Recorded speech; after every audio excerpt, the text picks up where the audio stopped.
Hello everyone, কেমন আছো তোমরা সবাই? আশা করি খুব ভালো আছো। আমিও খুব ভালো আছি। আমার নতুন একটা ভ্লগে তোমাদের স্বাগত। তো অনেক দিন পরেই তোমাদের সাথে ভিডিও শেয়ার করছি, তো কেমন হয়েছে তোমরা জানিও। তো আজকের ভিডিওটা এখান থেকেই শুরু করছি। তোমাদের তো দেখিয়েই দিলাম যে আমাদের ছাদ বাগানে একটা কুমড়ো হয়েছে।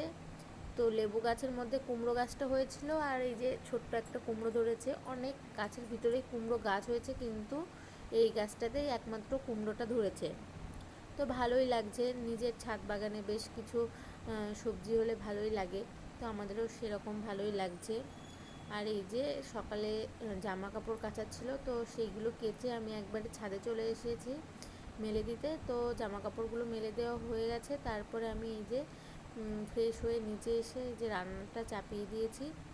তো আজকে আমাদের নিরামিষ ছিল। তো এই যে আজকে নিরামিষ রান্না করছি।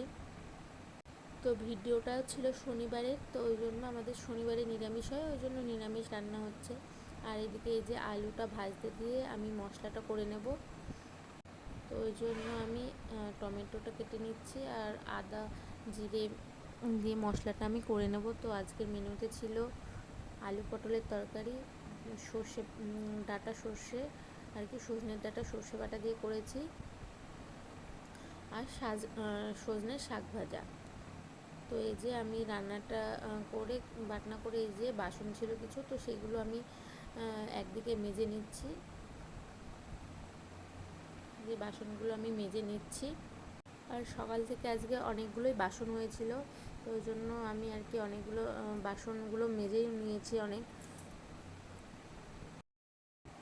আর মা ছিল উপরে উপরে আর কি আজকে আমাদের গমের ঝুড়ি দেবে, তো সেটার প্রস্তুতি মা উপরে করছিল।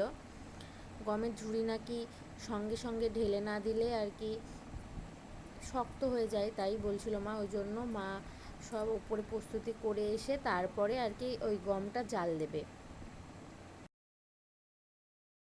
তো এর আগে আমি গমের ঝুড়ি খেয়েছি, কিন্তু কখনো বানাতে দেখিনি, তো আজকে ফার্স্ট টাইম দেখব। আর এইদিকে এই যে বাসনগুলো মাজতে মাজতে আমি তরকারিটাও একটু দেখে নিচ্ছি। আর মারও আসতে অনেকটাই লেট হয়ে গেছিলো। মা উপরে ছাদ ঝাড় দিয়ে একবারে পুজো টুজো করে সব রেডি করে নিচে আসবে, ওই জন্য মারা অনেকটা রেডি হয়ে গেছিলো। আর আমি এই যে সমস্ত নিচের কাজগুলো করে নিচ্ছি, মার সাথে উপরে যাবই ঝুড়িগুলো দিতে, ওই জন্য। আর আমাদের বাড়ির নিচেও বেশ একটা কুমড়ো গাছ হয়েছে, তো ওই কুমড়ো গাছটাই কুমড়ো ধরেছিল। আমি তো তখন বাড়ি ছিলাম না, কুমড়োটা তুলে ফেলেছিল। পাড়ায় সবাই আর কি ভাগ করে ওটা নিয়েছিল। এগুলো বেশ ভালোই লাগে দেখতে, কিন্তু আমি বাড়ি এসে মাকে বলছিলাম যে আমি আসলে তারপরে তুললেই ভালো হতো, আমি দেখতাম। তো তার আগে তোলা হয়ে গেছিলো আর কি। আর আমিও আমার বাপের বাড়ি কদিন গিয়েছিলাম ঘুরতে, তো ভিডিও করা হয়নি সেই রকম, আর তোমাদের সাথে শেয়ারও করা হয়নি। তো অনেক দিন ছিলাম ওখানে, তো তারপরে এই যে এসে ভিডিও তোমাদের সাথে শেয়ার করছি। আর এই যে ঝর্ণাগুলো দেখছো, এইগুলো পরিষ্কার করতে তো আমার খুবই কষ্ট হয়, কারণ ওই যে নেটগুলোর ভিতরে খাবার চলে যায়। তো খাবার চলে যায় বলতে মেয়ের খাবার এইটা দিয়ে আমি আর কি গলিয়ে তারপরে মেয়েকে খাওয়ার জন্য খাবারগুলো চলে যায়। তো ওইগুলো পরিষ্কার করতে খুবই কষ্ট হয়।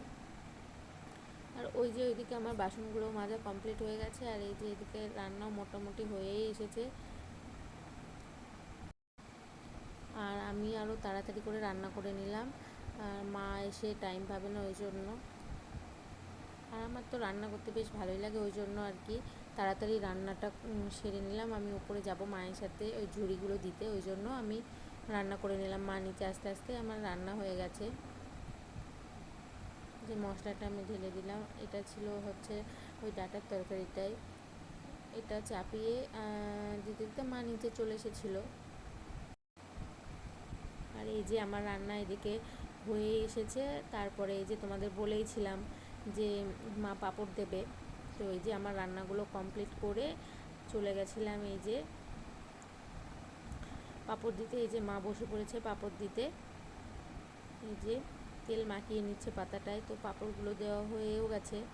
আর এই যে সারাদিন আর ভিডিও করা হয়নি, তো আজকে সন্ধ্যাও লেগে গেছিলো একটু উপরে উঠতে, তো তো এই যে উপরে উঠে কিছু জামা কাপড় ছিল, তো সেইগুলো আমি তুলে নিচ্ছি।